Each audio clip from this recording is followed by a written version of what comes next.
Hi ಎಲ್ಲರಿಗೂ ನಮಸ್ತೆ. ಈ ಬಿರಿಯಾನಿಗೆ ಏನಂತ ಹೆಸರಿಡ್ಬೋದು ಅಂತೇಳಿ ನೀವೇ ಕಮೆಂಟ್ ಮಾಡಿ ತಿಳಿಸಿ. ಮೊದಲು ಒಂದು ಕುಕ್ಕರ್ಗೆ 3 ಚಮಚ ಎಣ್ಣೆ ಹಾಕಿ, ಎಣ್ಣೆ ಕಾದ್ಮೇಲೆ ಮಸಾಲ ಪದಾರ್ಥಗಳನ್ನ ಹಾಕ್ಕೊಂಡು 1 ನಿಮಿಷ ಫ್ರೈ ಮಾಡ್ಕೋಬೇಕು. ಇವಾಗ 2 ಸಣ್ಣದಾಗಿ ಕಟ್ ಮಾಡಿ ಇಟ್ಕೊಂಡಿರುವಂಥ ಈರುಳ್ಳಿ, 3 ಹಸಿರುಮೆಣಸಿನಕಾಯಿ ಹಾಕ್ಕೊಂಡು ಚೆನ್ನಾಗಿ ಫ್ರೈ ಮಾಡಿ, ಇದಕ್ಕೆ 1.5 ಚಮಚದಷ್ಟು ಬೆಳ್ಳುಳ್ಳಿ ಶುಂಠಿ ಪೇಸ್ಟ್ನ ಹಾಕ್ಕೊಂಡು ಫ್ರೈ ಮಾಡ್ಕೋಬೇಕು.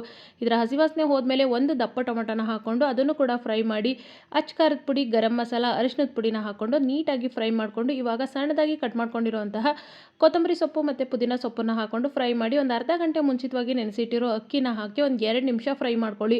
1 ಕಪ್ಪಿಗೆ 2 ಕಪ್ಪಷ್ಟು ನೀರನ್ನ, 1ಕ್ಕೆ 2ರಷ್ಟು ನೀರನ್ನ ಹಾಕ್ಕೊಂಡು ಮಿಕ್ಸ್ ಮಾಡಿ, ಇವಾಗ ಚೆನ್ನಾಗಿ ಕುದಿ ಬಂದಮೇಲೆ ರುಚಿಗೆ ತಕ್ಕಷ್ಟು ಉಪ್ಪು, ಈ ರೀತಿ ಒಂದೊಂದೇ ಮೊಟ್ಟೆಗಳನ್ನ ಒಡೆದು ನಿಮಗೆ ಎಷ್ಟು ಬೇಕಾಗುತ್ತೆ ಅಷ್ಟು ಮೊಟ್ಟೆಗಳನ್ನ ಹಾಕೊಬೋದು. ಟೇಸ್ಟ್ ಮಾತ್ರ ತುಂಬಾ ಡಿಫ್ರೆಂಟ್ ಆಗಿರುತ್ತೆ, ಬಟ್ ಅಷ್ಟೇ ಟೇಸ್ಟಿಯಾಗಿರುತ್ತೆ. ನಂತರ ಒಂದು ವಿಷಲ್ ಬರೆಸ್ಕೊಂಡ್ರೆ ತುಂಬಾ ಟೇಸ್ಟಿಯಾದಂಥ ಡಿಫ್ರೆಂಟ್ ಸ್ಕ್ರ್ಯಾಂಬ್ಲ್ಡ್ ಎಗ್ ಬಿರಿಯಾನಿ ರೆಡಿ ಆಗುತ್ತೆ. ತುಂಬಾ ಟೇಸ್ಟಿಯಾಗಿದೆ. ನೀವು ಕೂಡ ಒಂದ್ಸರಿ ಟ್ರೈ ಮಾಡಿ, ಕಮೆಂಟ್ ಮಾಡಿ ತಿಳಿಸಿ ಯಾವ ರೀತಿ ಬಂತು ಅಂತ ಹೇಳಿ. Thank you.